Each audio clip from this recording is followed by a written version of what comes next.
అందరికీ వందనాలండి. వాక్య భాగాన్ని చదువుకుందాం.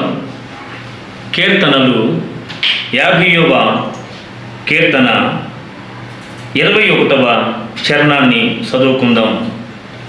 ఇట్టి పనులు నీవు చేసినను నేను మౌనినై యుంటిని, అందుకు నేను కేవలము నీ వంటి వాడనని నీవనుకుంటివి. అంటే ప్రియ దేవుని బిడ్డలారా, దేవునికి అనేకమైనటువంటి వ్యతిరేకమైనటువంటి పనులు మనం చేసినను దేవుడు మనల్ని ఏం చేస్తున్నాడులే, నేను చేసినటువంటి పనులలో నేను ఈ రోజున దీవించబడుతూ ఉన్నానులే అని అనుకుని లోక కార్యాలలో నీవు కలిసిపోయి దేవునికి దూరమవుతూ ఉన్నావేమో. జాగ్రత్త. ఒక యజమాని తన పనిలో ఉపయోగపడుతుందని ఒక గాడిదను ఒక కుక్కను పెంచుకున్నాడట. అయితే ఆ కుక్క ఇంటి దగ్గర కాపలా కాస్తుంది, గాడిదైతే ఈ యజమాని యొక్క బట్టలన్నీ కూడా మోస్తూ యజమానికి ఎంతో సహాయముగా ఉంది. అయితే కుక్కకి అదే ఆహారం పెడుతున్నాడు, గాడిదకు కూడా అదే ఆహారం పెడుతున్నాడని గాడిదకి ఒక రోజు కోపం వచ్చి ఈ యజమాని యొక్క బట్టలన్నీ కూడా ఆ ఏట్లో ముంచేసిందట. ఎందుకంటే యజమాని యొక్క మాట వినని జీవిగా తయారైపోయింది.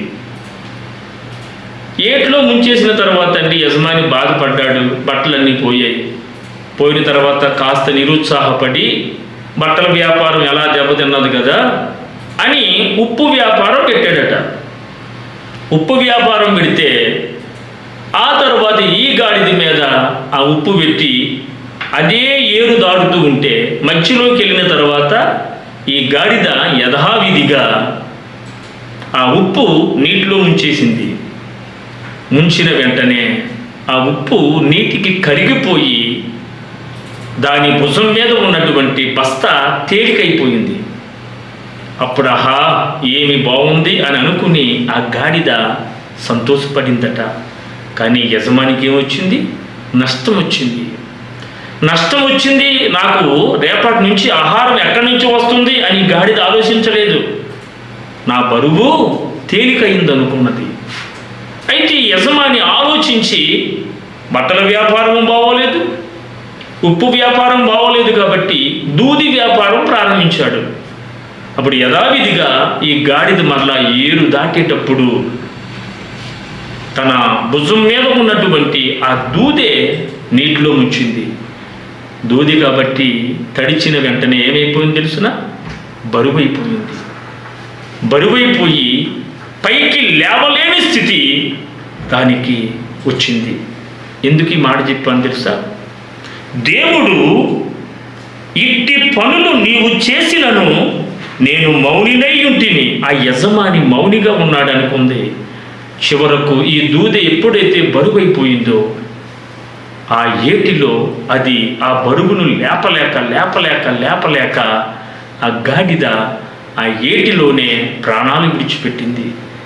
ఎందుకు ఈ మాట చెప్పాను తెలుసా దేవుని బిడ్డలారా? నీ పాపములు నీకు బరువుగా ఉండకూడదు. నీకు తేలికగా ఉండాలంటే నువ్వు ఎవరితో సహవాసం చేయాలి? దేవుడితో సహవాసం చేయాలి.